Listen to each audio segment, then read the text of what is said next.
Bonjour à tous, bienvenue sur la chaîne des forgeurs.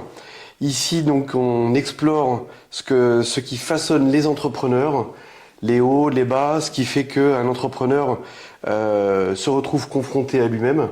Donc c'est un vrai retour d'expérience. L'objectif c'est pas de créer des histoires, mais au contraire de pouvoir voir ce que chaque entrepreneur peut traverser dans le vrai.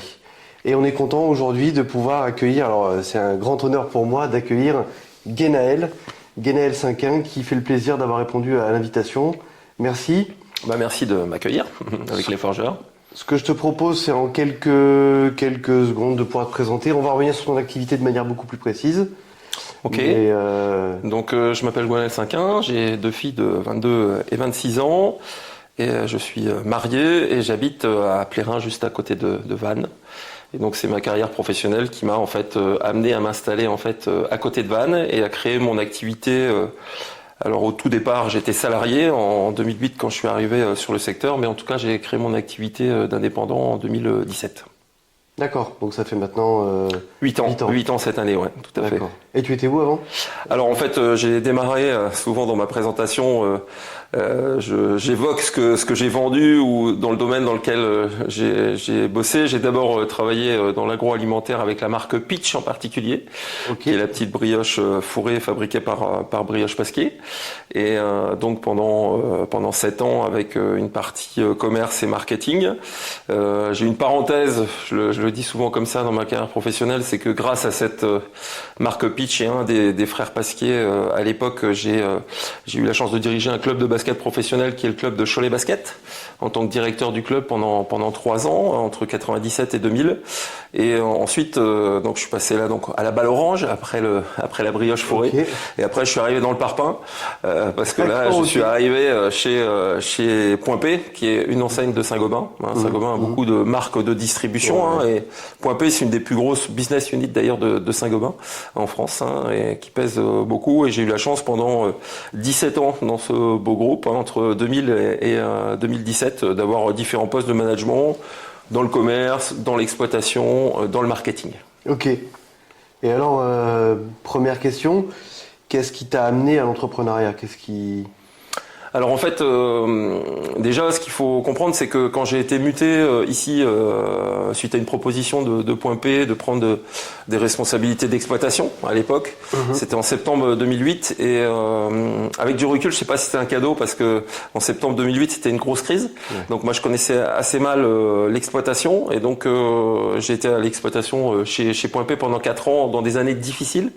Et là, je m'étais dit, est-ce que je suis prêt à prendre des postes à responsabilité dans un groupe comme celui-là, dans des périodes qui peuvent être difficiles, et la dureté de ce que j'ai vécu m'a fait dire que j'avais envie de passer à autre chose. Ça s'est pas fait tout de suite après les 4 ans que j'ai fait en poste de responsable de secteur et de site là chez eux.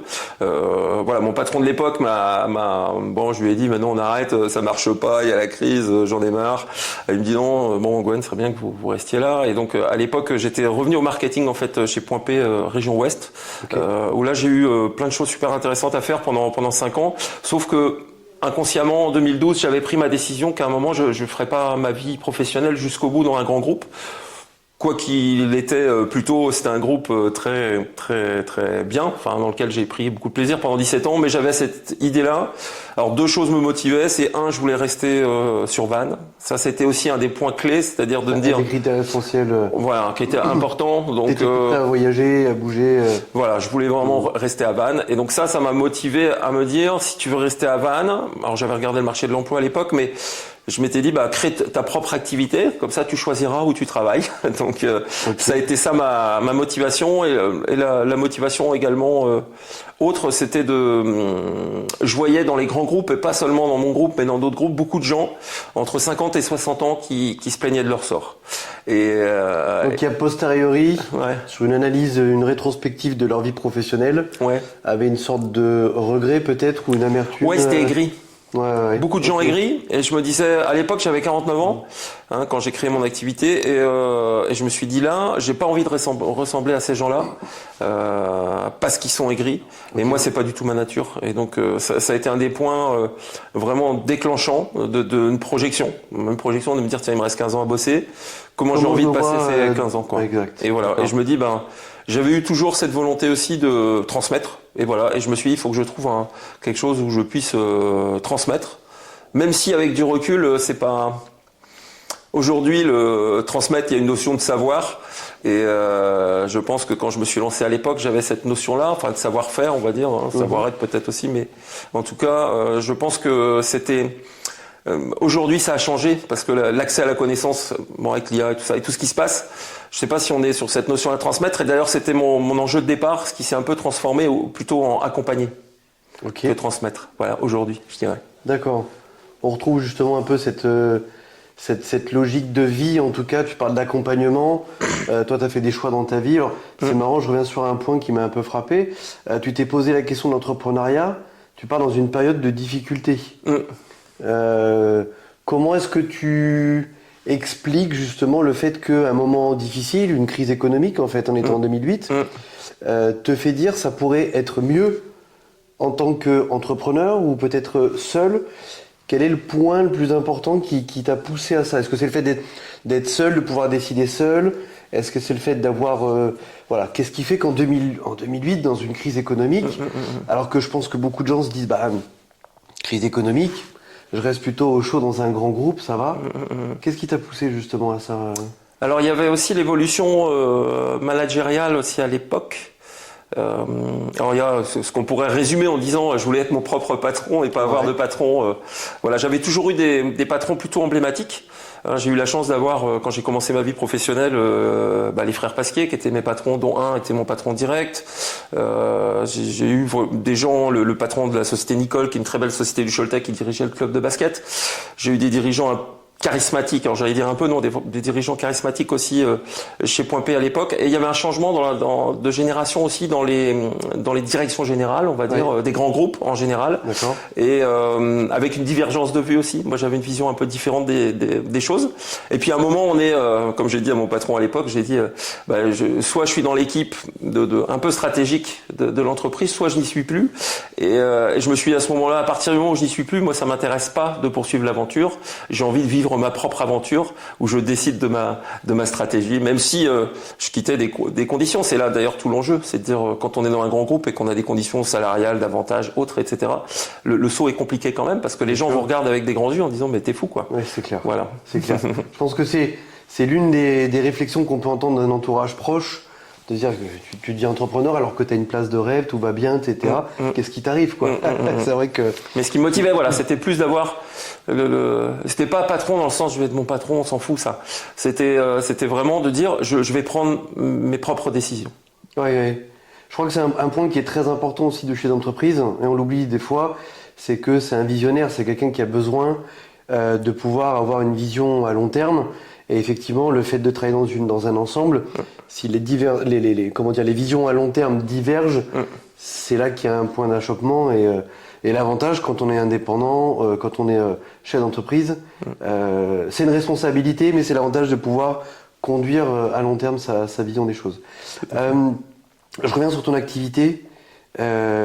Pour toi, donc c'est l'accompagnement. Comment t'expliques l'accompagnement justement, puisque tu accompagnes justement des dirigeants, des chefs d'entreprise notamment, des gens qui décident. Quelle est la différence? Comment tu fais la différence entre l'accompagnement, la formation, le coaching, le conseil, tout un tas de notions qui regroupent un peu les mêmes choses, mais en fait qui sont différentes? Alors déjà, c'est posé la question quand je me suis lancé. Alors, déjà, j'avais écrit dans le nom de l'entreprise qui s'appelle l'ODL Conseil Formation que j'allais faire à la fois du conseil et de la formation. Ça, c'était dans ma tête. D'accord. C'est-à-dire que avant de quitter mon entreprise à l'époque, j'avais construit déjà des relations. J'avais préparé un peu la suite, on va dire ça comme ça, en me disant je vais pouvoir aller sur le conseil, je vais pouvoir aller sur la formation. Et en fait, c'est ce qui s'est réellement passé dans la vraie vie de ma mise en place.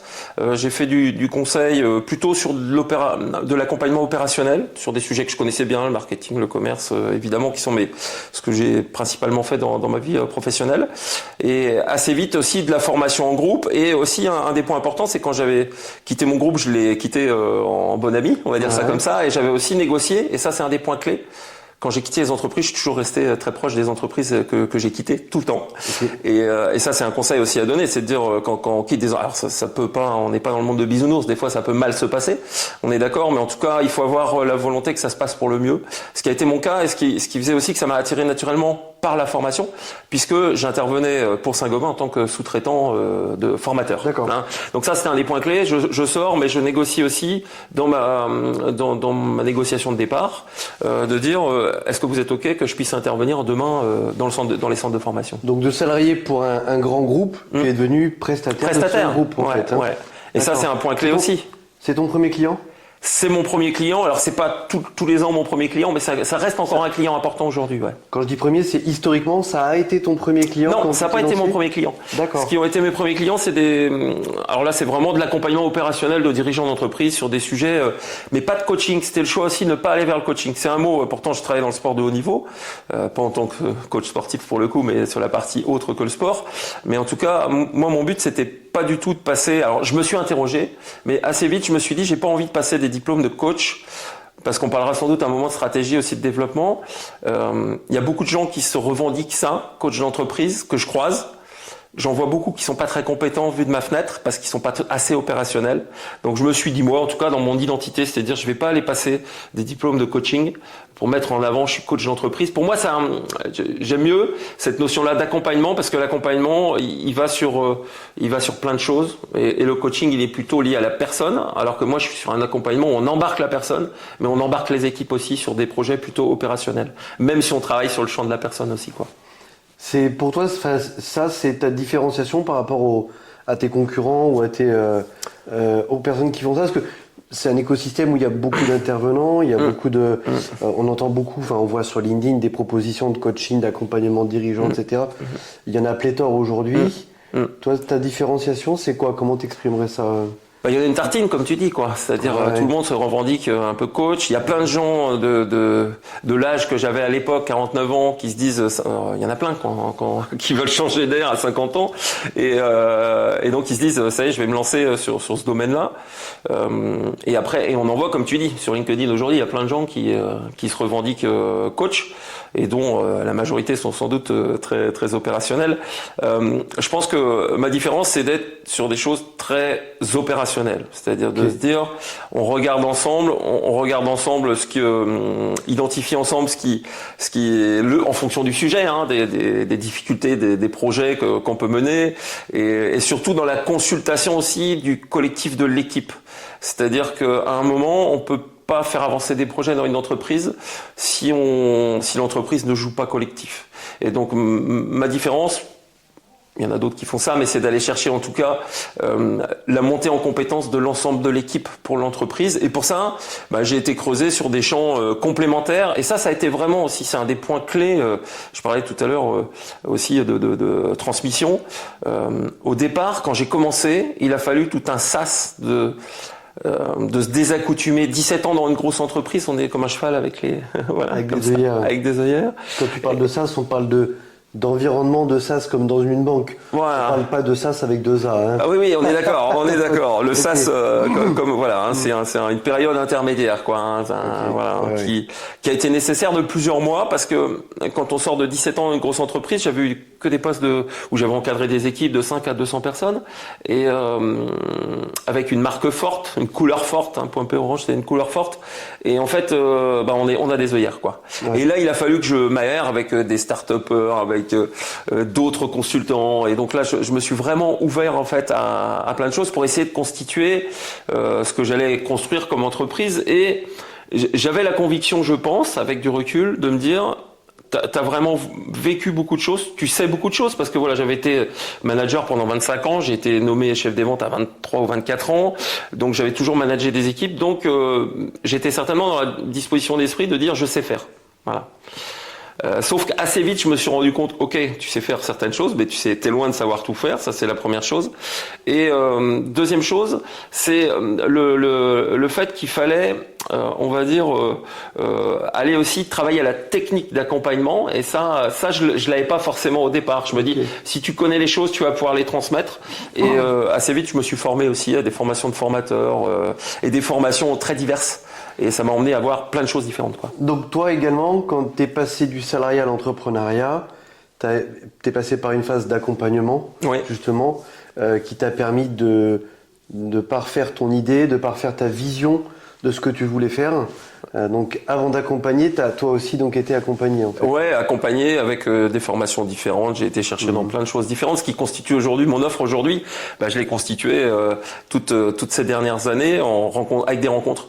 Ouais. Et ça, c'est vraiment la base. C'est-à-dire que les 18 premiers mois, on va dire, quand j'ai quitté ce grand groupe et que pendant 18 mois, j'ai construit mon business. Alors, c'est quand même mieux de partir avec des clients en poche quand même. Ouais. Voilà. Entre parenthèses, parce que c'est pas toujours propre non plus. Faut faire. Ah voilà. Ah non, mais les clients en poche, c'est pas des clients de l'entreprise. Hein. Quand je dis ça, c'est pas du tout des clients qui travaillent avec moi. Pour moi, non, c'est des clients. Okay. C'est-à-dire de dire, je quitte une activité. Moi, je vendais des matériaux de construction ou j'aidais à vendre des matériaux de construction. C'était pas la notion. Je vais partir avec des clients de Point P, pas du tout. C'était dans, on va dire, l'écosystème de Point P. Il y a plein de gens avec qui j'ai travaillé, des prestataires, des fournisseurs, voilà, au sens large, y compris le groupe dans lequel je travaillais. Ouais. Et donc je partais avec des clients en poche qui étaient aussi mon groupe et aussi des gens qui travaillaient aussi avec eux comme fournisseurs. Hein. Mais effectivement, partir avec des clients, non, ça c'est pas à faire, non. C'est pas bien. Donc là, tu changes du salariat à l'entrepreneuriat, donc tu te fais accompagner pour pouvoir justement parfaire ta gestion de l'entreprise et de ton projet. À quel moment tu t'es senti entrepreneur et tu t'es dit ça y est, là je vis cette expérience-là, je vis cette aventure. Est-ce qu'à un moment, justement, tu t'es rendu compte que ça y est, on était dedans? Ouais, alors je sais pas s'il y a eu un moment précis. Hein, ça a été plus des étapes. L'étape au départ, la première étape, comme je te disais, d'aération, on va dire ça comme ça. Les 18 premiers mois où là, je m'aère, je rencontre plein de gens, je rencontre d'autres consultants. Je rencontre mes anciens, voilà, les différentes parties prenantes que j'avais qui peuvent devenir pour certains mes clients et des clients tout de suite, des personnes qui m'ont tout de suite fait confiance. Et après, tu vois, encore aujourd'hui, ce mot-là d'entrepreneur me gêne me concernant. C'est pas qu'il me gêne, mais ok, je suis entrepreneur. Alors déjà, je travaille seul. Alors, parfois, j'ai un alternant. Je travaille aussi avec des collègues que je fais travailler pour moi. Hein, c'est-à-dire dans le milieu des consultants, ça marche, ou de la formation, ça marche souvent comme ça. Est-ce que je m'estime encore entrepreneur? Je sais pas, parce que je fréquente encore des entrepreneurs, on va dire, qui ont des boutiques où ils ont 50, 100, 200, 300 salariés. Et je me dis, ça, c'est les mecs, ils investissent des millions d'euros dans des machines, dans des je me dis, putain, ok, ça, c'est des vrais entrepreneurs. Et voilà, l'indépendant, quoi. Voilà, je suis un indépendant. Entrepreneur, je sais pas, parce que moi, dans cette notion-là de l'entrepreneur, il y a cette notion peut-être aussi d'entreprendre et d'avoir des équipes et des salariés. Voilà. C'est pour ça que ça me rend pas très à l'aise. D'accord, c'est marrant ces définitions en effet d'entrepreneur qui pour toi intègre une question de dimension, ouais. Aussi bien managériale, humaine que d'aspect financier. Ouais, et puis d'investissement, ouais. C'est-à-dire de dire voilà, si on est entrepreneur, il y a cette notion-là. Alors ok, hein, pas de souci quand on me dit t'es entrepreneur, ça, je l'accepte complètement. Mais je vois autour de moi, et ce qui m'impressionne d'entrepreneurs de taille d'entreprise comme ça en ce moment. Et c'est pour ça que je dis c'est des vrais entrepreneurs entre guillemets, mais il y a une crise quand même, en particulier dans le bâtiment. Je travaille avec beaucoup de boîtes de bâtiments, des industriels, distributeurs et autres. Et l'environnement est quand même pas bon du tout dans le bâtiment en ce moment. Et ces personnes-là continuent d'investir, quoi. Ouais. Dire, ok, on va mettre sur la table tant de millions d'euros et on va construire des usines et bravo, quoi. C'est un conseil que tu donnerais justement, c'est-à-dire qu'en période de crise, en période de difficulté, continuer justement à investir, continuer à transformer peut-être l'investissement, à quoi il sert? À transformer l'outil de travail, à aller chercher de nouveaux marchés, à communiquer. Ça fait partie des conseils que tu pourrais donner à un chef d'entreprise qui peut nous regarder, de dire tiens, en ce moment c'est compliqué, qu'est-ce que je fais?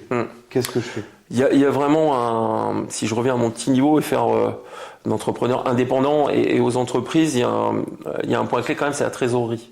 Ouais. Et si je reviens à un indépendant, si j'avais des conseils à donner à un indépendant, c'est moi j'ai été bien conseillé Ouais. quand je me suis lancé parce les 2 premières années j'avais la chance d'être accompagné par France Travail, enfin Pôle Emploi, et d'avoir une rémunération de ce côté-là et de me former par ailleurs et de constituer déjà du chiffre d'affaires. Je me payais pas avec l'entreprise, mais au moins constituer du chiffre d'affaires qui a constitué une trésorerie à l'entreprise. Et ça. Okay. C'est pareil en tant que petite entreprise et de grande entreprise. C'est-à-dire que c'est à un moment, il faut réussir quand même à constituer une certaine trésorerie. Pour, par exemple, cette année, l'année n'est pas bonne. Je travaille beaucoup avec le bâtiment, elle est moins bonne, on va dire. Ouais. Si t'as pas constitué une trésorerie, bah, tu es sous pression en permanence. Et que, la pression de ça te fait mal réfléchir, te fait pas prendre de la hauteur et te fait tout ça. Et quand pour répondre à ta question, quand t'es dans un moment où le marché est plus dur, ce qu'il y a très bien là-dedans, c'est que ça te permet d'avoir du temps peut-être un peu pour réfléchir aussi à la suite et faire évoluer ta stratégie, quoi. Te dire ok, c'est plus dur en ce moment, je suis moins pris par mon quotidien, et ben le temps que je récupère, alors déjà il y en a à mettre une énergie supplémentaire à la prospection, voilà, ok.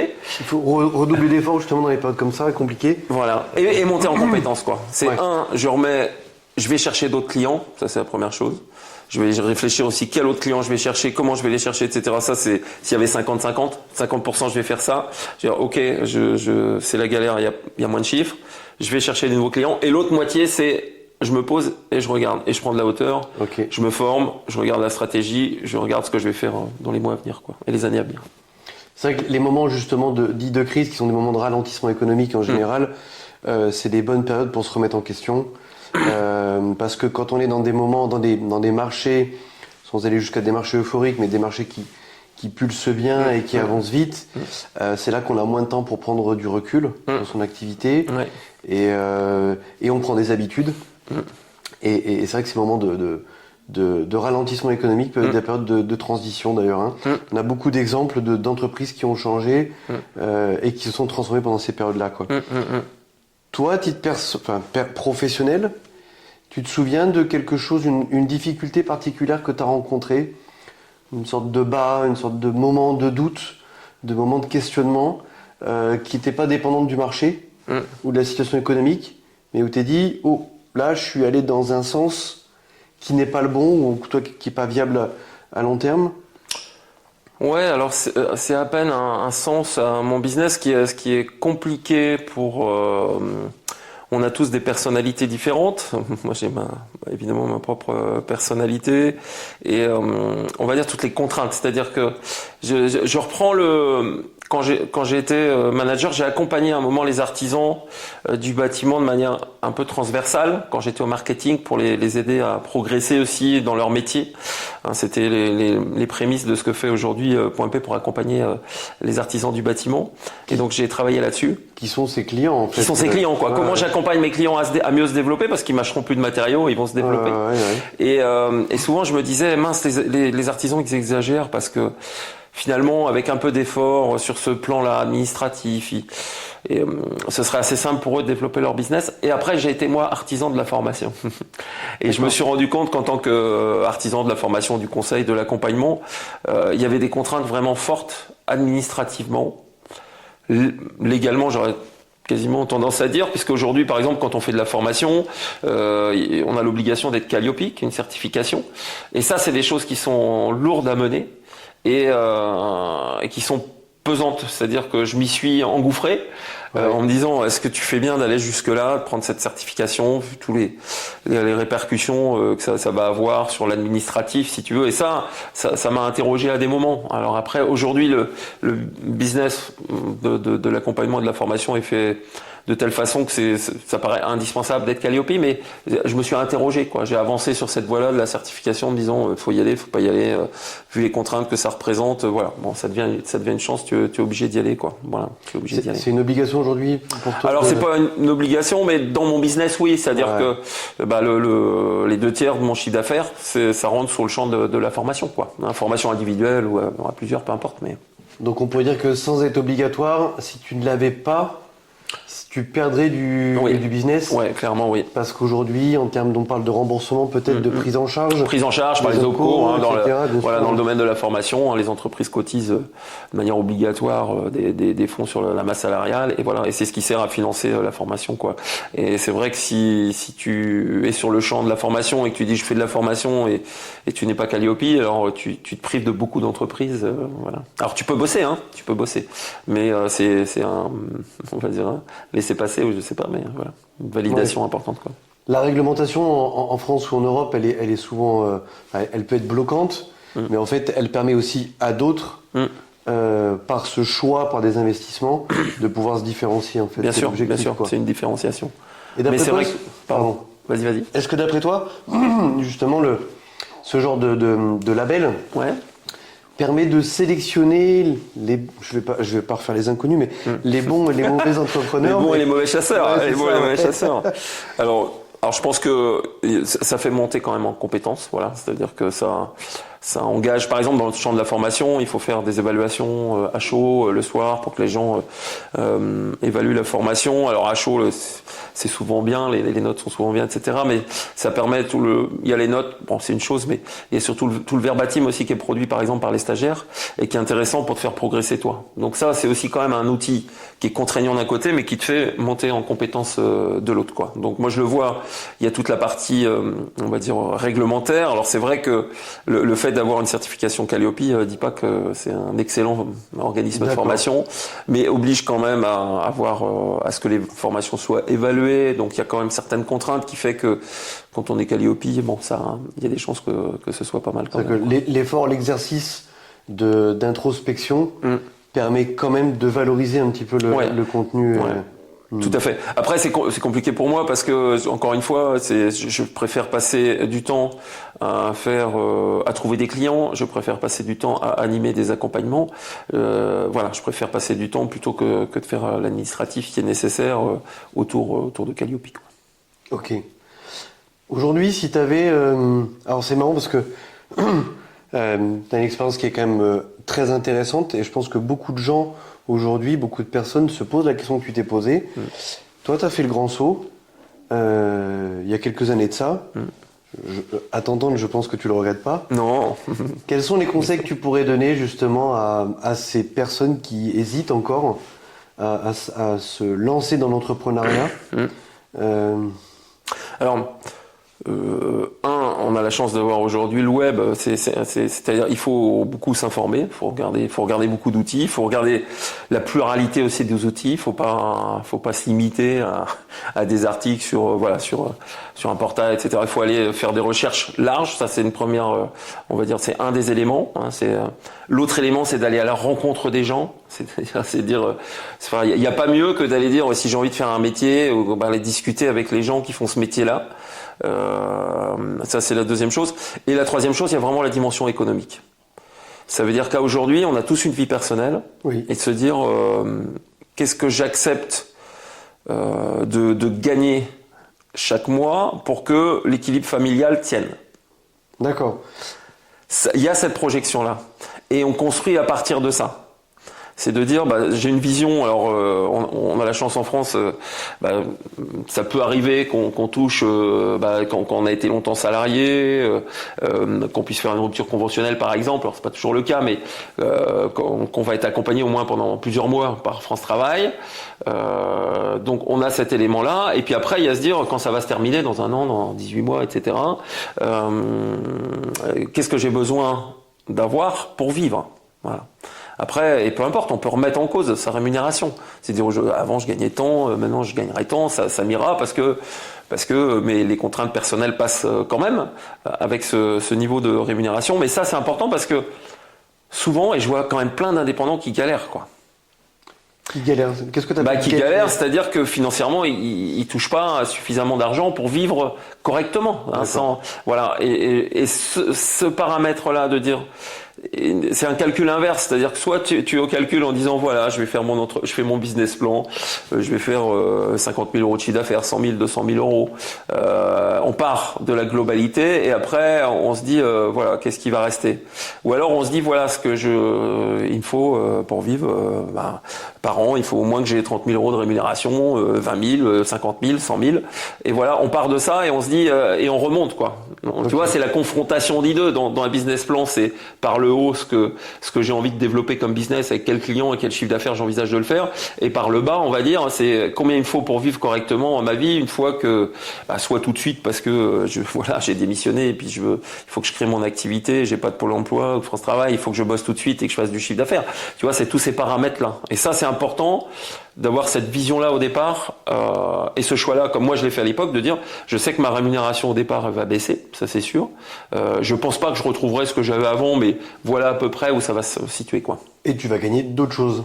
Alors par contre tu vas gagner, effectivement, ça je parle de la REM parce que c'est important quand même. Oui. Et ça c'est un élément essentiel quand on se lance aussi personnellement, c'est de savoir combien il faut qu'on gagne, qu'on gagne pour que l'équipe familiale aussi soit, on va dire, respectée, parce que la règle, voilà, dépression, dépôt de bilan, et puis divorce, et voilà, ouais. Et c'est pas, j'ai vu plein de gens quand même concernés par ça, parce qu'à un moment, quand tu quittes un emploi, tu prends un risque, et ce risque, il doit être le plus mesuré possible.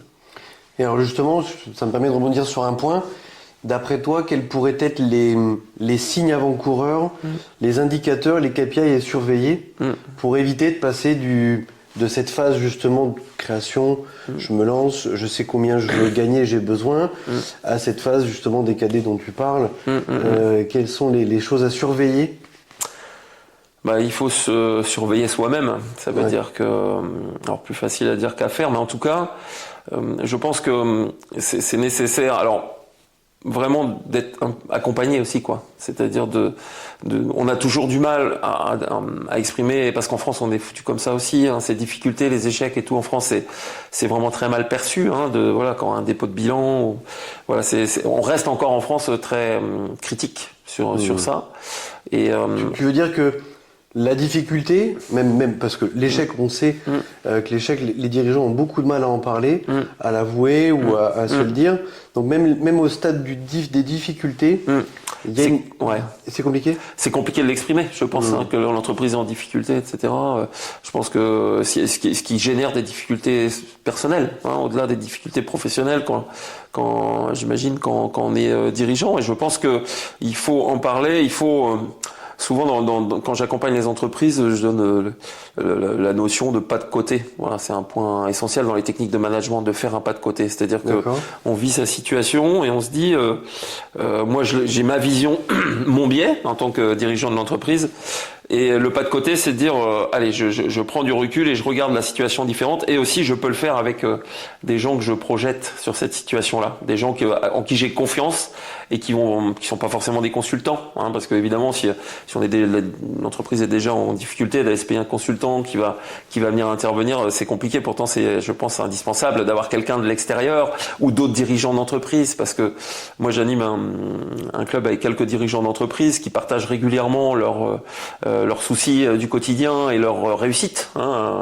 D'abord leurs réussites et après leurs soucis, mais un peu des deux. En tout cas, il y a vraiment un échange qui est riche parce que entre pairs, ils vont échanger de leur sujet du quotidien.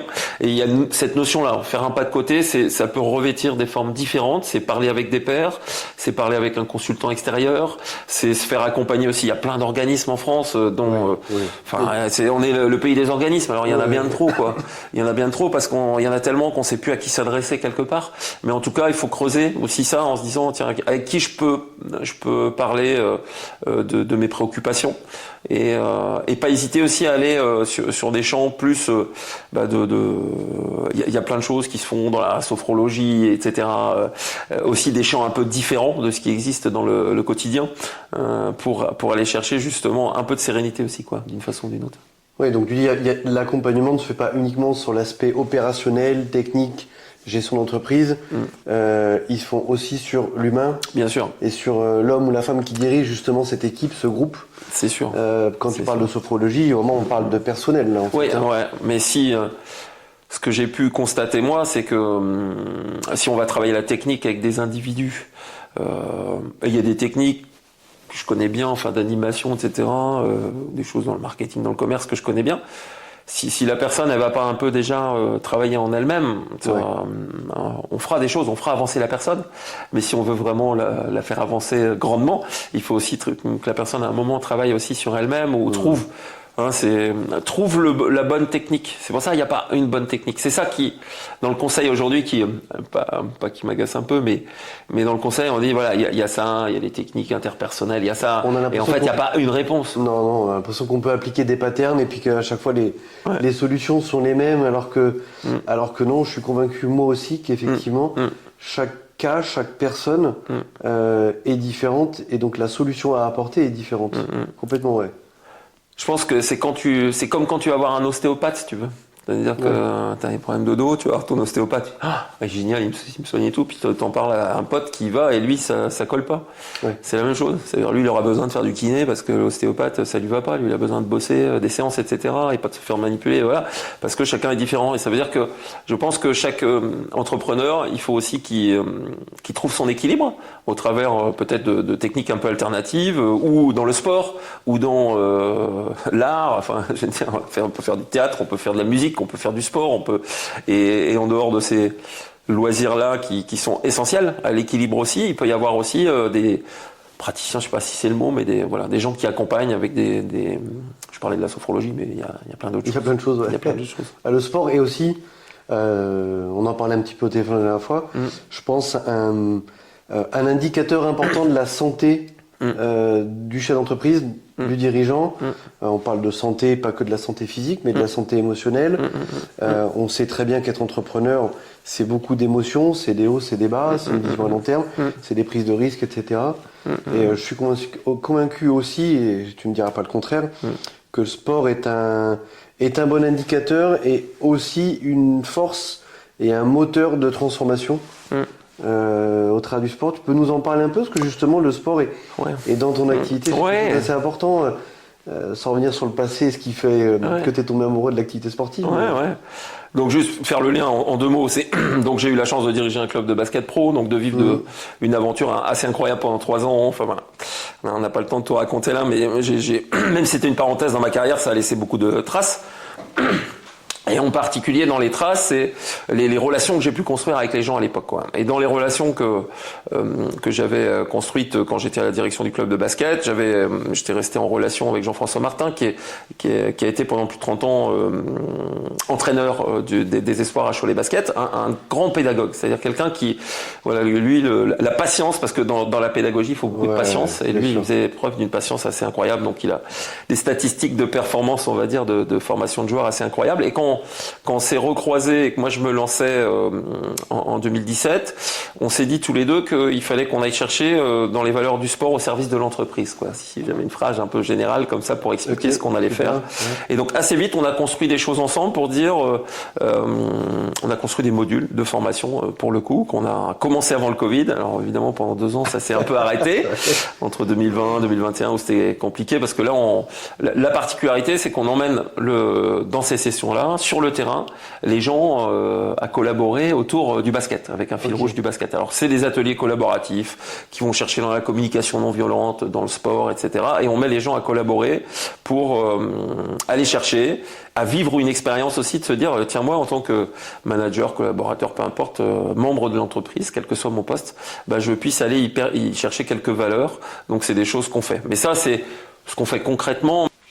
Alors pour parler du sport et de l'entreprise, comme tu me challenges là-dessus, c'est effectivement, comme je le disais avant, il y a ce que j'ai mis en place avec Jean-François Martin dans le domaine de l'accompagnement. On fait du séminaire, on fait de la formation, on fait des ateliers qui dépassent d'ailleurs le team building, parce que là les gens, on les fait vraiment bosser sur ok, j'ai vécu une expérience sur le terrain, mais comment je la traduis moi dans mon quotidien. Ça c'est vraiment le principe de ce qu'on fait. Mais on va dire au-dessus de ça ou en complément de ça, il il y a toutes les activités physiques en général, c'est-à-dire d'encourager les gens à bouger leur corps, et que ce soit en allant marcher dans les entreprises, on a des fois des parcs à côté ou des choses ou des lieux qui permettent de marcher.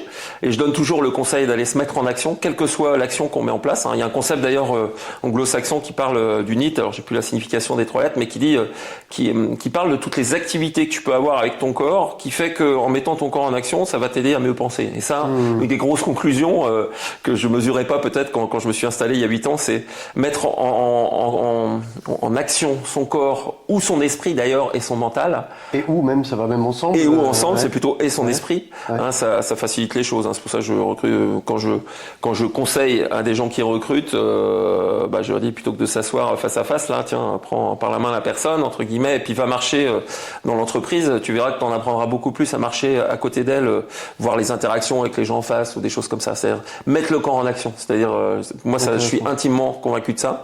Et d'ailleurs, j'en parle souvent au travers des formations. Et il y a de très belles expériences qui me sont remontées quand j'accompagne des entreprises. Quand ils testent des choses, ça marche quoi, bizarrement. Très bien. Merci pour ta vision quelque part de l'entreprise, de l'accompagnement, de l'entrepreneuriat. Avant de finir, j'aimerais te soumettre un jeu, un exercice.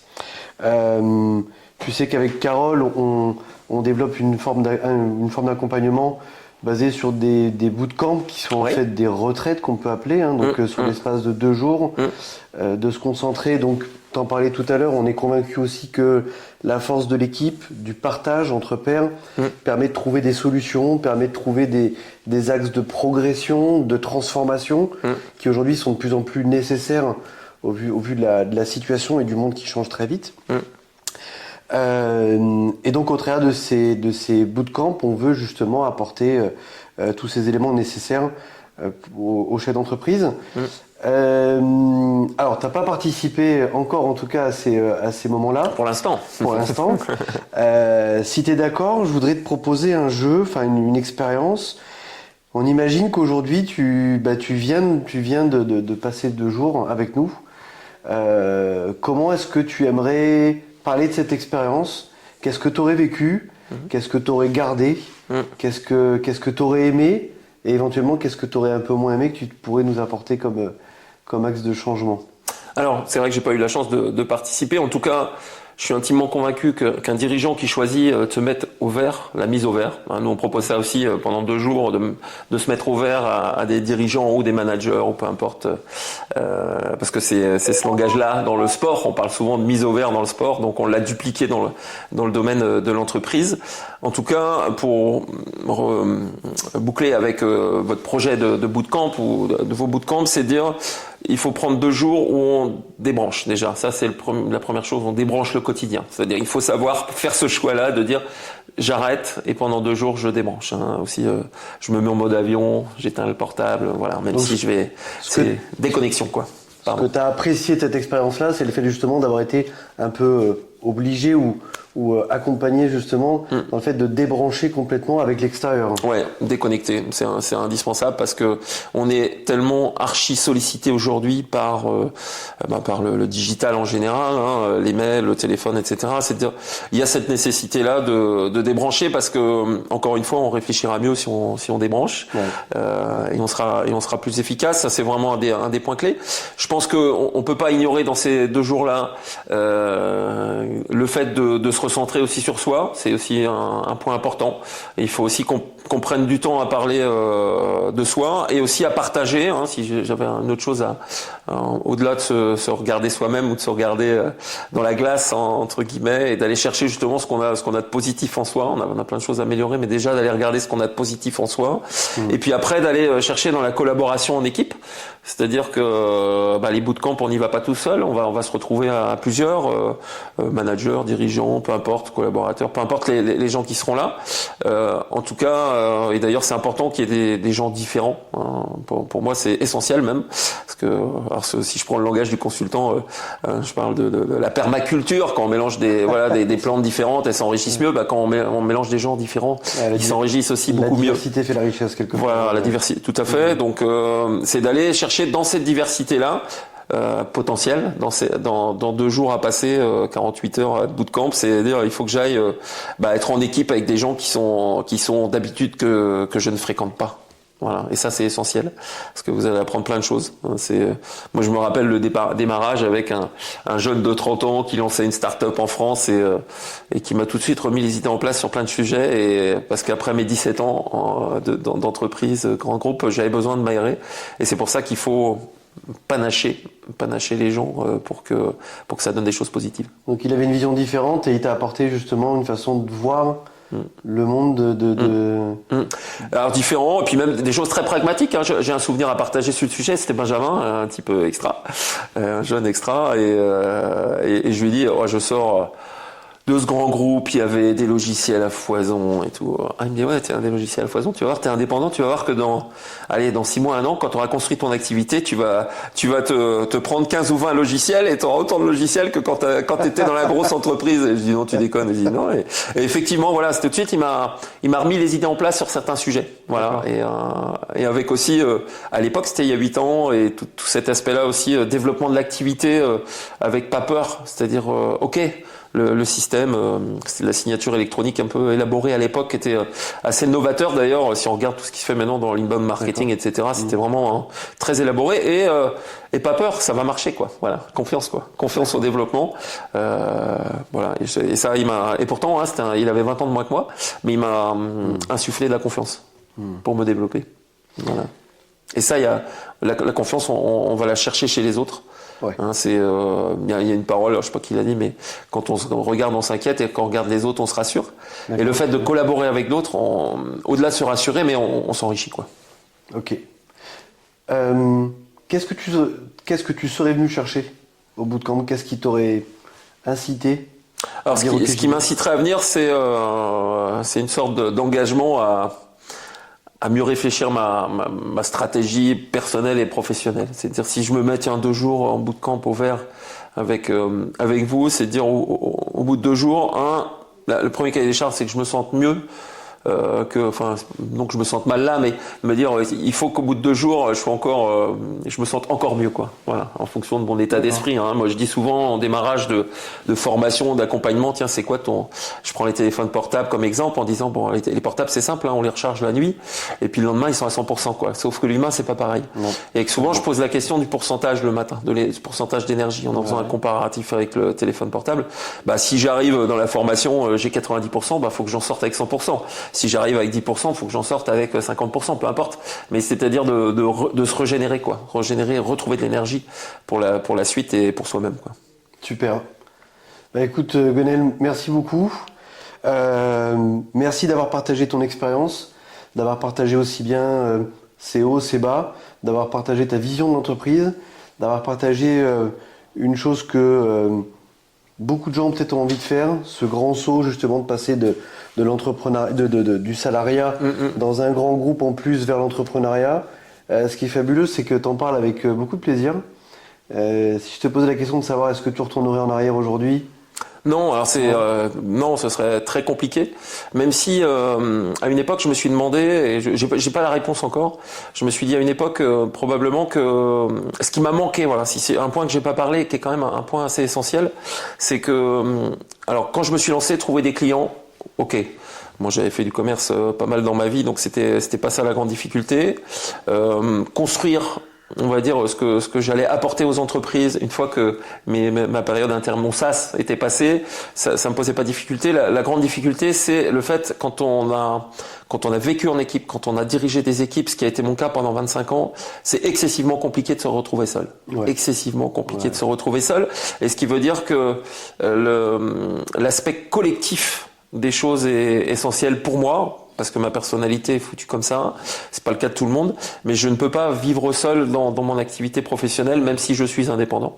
Donc ça veut dire qu'il faut construire. Alors il y a plein de mots pour ça: construire des équipes, construire des collectifs, construire de la relation, tout simplement, construire des relations avec des partenaires. Enfin, voilà, il faut recréer son microcosme un peu autour de soi. Et ça, c'est un des points essentiels aussi. Et justement, toute la période au début de création, c'est pour ça que les 18 mois de départ, enfin après ça dure 18 mois peut-être pour moi, mais ça peut durer 6 mois, 1 an, 2 ans, ça dépend des gens. En tout cas, la première année, on va dire, de démarrage, elle était essentielle parce qu'elle m'a permis de m'enrichir des autres. Et puis au bout de quelques mois, en travaillant seul, je me suis vite dit aussi qu'il fallait que je mutualise des bureaux, ce qui est notre cas aujourd'hui, puisqu'on est plusieurs organismes de formation et de conseil à s'être regroupés en louant des bureaux communs. Et ça, c'est un des points essentiels parce que, encore une fois, là, on s'enrichit aussi et on joue collectif, quoi. Ok. Bah, je conclurai sur le fait qu'on dit souvent que la grande difficulté de l'entrepreneuriat et de l'entrepreneur, c'est la solitude. Ouais. Et la réponse, c'est créer de la relation. Créer de la relation. Aujourd'hui, on est dans un monde où le digital est tellement fort et présent dans notre vie il est indispensable de créer de la relation à côté si on veut non seulement bien vivre, si on a besoin de relations, mais au-delà de ça, s'enrichir et se développer. On peut pas se développer que face à son écran, même si on peut beaucoup se développer, beaucoup apprendre de choses, mais on a besoin de l'interaction avec l'humain et les autres pour grandir. L'humain est un animal social. Voilà, c'est Jean-Pierre Dolly, avec qui je travaille de temps en temps, là, qui a été DG de chez Danone, et il parle souvent des H prioritaires, humanité, humilité et humour. Voilà, les 3 H. Et je trouve que les 3 H, ça me parle. C'est pour ça que ce sera un peu ma conclusion. Donc, humilité et humilité. Il faut beaucoup d'humilité. J'ai interviewé il y a pas très longtemps dans les podcasts que j'anime les athlètes de l'entreprise. Je vais sur le champ de l'entreprise ou des sportifs et j'ai eu la chance d'interviewer quelqu'un que j'ai beaucoup admiré, qui est Antoine Rigaudot, qui était le basketteur le plus connu avant Tony Parker, on va dire ça. Et Antoine, c'est quelqu'un d'excessivement modeste. Et la phrase qui conclut le podcast, c'est « Je sais que je ne sais pas ». Ok, c'est Descartes qui dit ça. Hein. Voilà, donc c'est pas de lui, c'est pas de lui. Voilà. Donc il y a des grands penseurs qui l'ont dit avant, et en tout cas pour moi ça, c'est chevillé. Enfin, je l'ai chevillé au corps et à l'esprit et au cœur de dire je sais que je ne sais pas, et c'est comme ça qu'on avance aussi, quoi. Parce que si on a l'impression qu'on a la science infuse, c'est insupportable. Guénel, merci beaucoup. Merci Guénel, on est 2 Guénel en plus. Exactement, ça fait écho, ouais. Vous pouvez retrouver les coordonnées de Guénel dans la description, avec donc ton LinkedIn, ce que tu présentes sur LinkedIn. Ouais. Également donc le podcast Les athlètes de l'entrepreneur, qu'on trouve sur toutes les plateformes. Voilà, et n'hésitez pas à vous abonner à la chaîne. On va faire d'autres émissions avec d'autres entrepreneurs dans le feu des entrepreneurs, où on discute de manière la plus sincère possible, sans histoire. Et merci beaucoup. Merci à toi. À très bientôt. À bientôt. Merci.